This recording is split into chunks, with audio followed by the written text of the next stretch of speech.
రామనామ సంవత్సర శుభాకాంక్షలు. ఈ యొక్క సంవత్సరం రాశి ఫలాలు ఏ విధంగా ఉన్నాయనే విషయాన్ని తెలుసుకుందాం. మకర రాశి వారి యొక్క రాశి ఫలాలు మనం చూసుకున్నట్లయితే వారి యొక్క ఆదాయం 2, వ్యయం 8, రాజ్యపూజ్యం 7, అవమానం 2. ఈ రాశి వారి గురు యొక్క సంచారం చూసుకున్నట్లయితే జూన్ 2 వరకు షష్టమ స్థానం సంచరించడం ఇక్కడ విశేషమైన శుభ ఫలితాలు ఉంటాయని చెప్పచ్చు. తదుపరి అనగా జూన్ 2 నుంచి సప్తమ స్థాన సంచారం ఇది సామాన్యమైన ఫలితాలు ఉంటుంది. ఇంకా శని భగవాన్ చూసుకున్నట్లయితే తృతీయ స్థానంలో సంచరించడం ఇక్కడ కూడా విశేషమైన శుభ ఫలితాలు మనకి ఇవ్వడానికి ఎక్కువ అవకాశం ఉన్నాయి.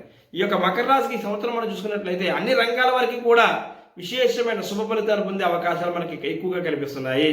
ఈ సంవత్సరం వివాహం కాని వారు, ఇప్పటివరకు వివాహం కాకుండా ఇబ్బంది పడుతున్నటువంటి యువత యువకులు ఎవరైతే ఉన్నారో వారికి వివాహం అయ్యేటువంటి అవకాశాలు ఎక్కువగా కనిపిస్తున్నాయి. June, July, August, September, October ఈ 5 నెలల్లో వివాహానికి అనుకూలమైన నెలగా మనం ఖచ్చితంగా చెప్పడానికి అవకాశం ఉంది. ఇక ఈ రాశి వారు శత్రువులపై విజయం సాధిస్తారు.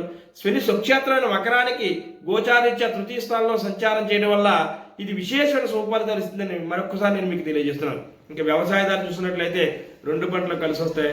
2వ పంటలో మాత్రం అధిక ఆదాయాన్ని పొందే అవకాశాలు ఎక్కువగా కనిపిస్తాయి. ఇంకా నిరుద్యోగులకి ఉద్యోగ అవకాశాలు ఉంటాయి. వృత్తి వ్యాపారం చేసే వారికి మాత్రం మంచి ఆదాయాలు వస్తాయి. ముఖ్యంగా కిరాణా వ్యాపారం చేసే వారికి మాత్రం అధిక ఆదాయాలు వచ్చే అవకాశాలు మనకు కనిపిస్తాయి. ఇంకా మత్స్య పరిశ్రమ చూసుకున్నట్లయితే అద్భుతమైన ఫలితాలు వస్తాయి.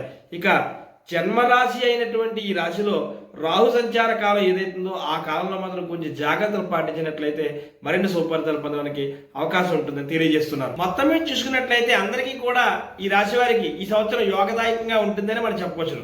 ఇక ముఖ్యంగా మనం చెప్పుకునే విషయం ఏంటంటే ద్రాక్షారామ భీమేశ్వర స్వామి ఆలయానికి సంబంధించి 108 ఆలయాలు ఉన్నాయి.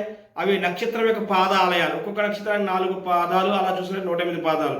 ఈ 108 పాదాలకి మన మకర రాశి సంబంధించిన నక్షత్రాలు వాటి పాదాలకు సంబంధించిన శివాలయాలు ఏ గ్రామాల్లో ఉన్నాయనే విషయం తెలియజేస్తాను. ఉత్తరాషాఢ 2వ పాదం మాచర, 3వ పాదం సత్యవాడ, 4వ పాదం సుందరపల్లి. ఇక శ్రవణ నక్షత్రం 1వ పాదం వానపల్లి, 2వ పాదం మడిపల్లి, 3వ పాదం వాడపాలెం, 4వ పాదం వీరవల్లిపాలెం. ఇక ధనిష్ట చూసుకున్నట్లయితే 1వ పాదం వెలవలపల్లి, 2వ పాదం అయినవెల్లి.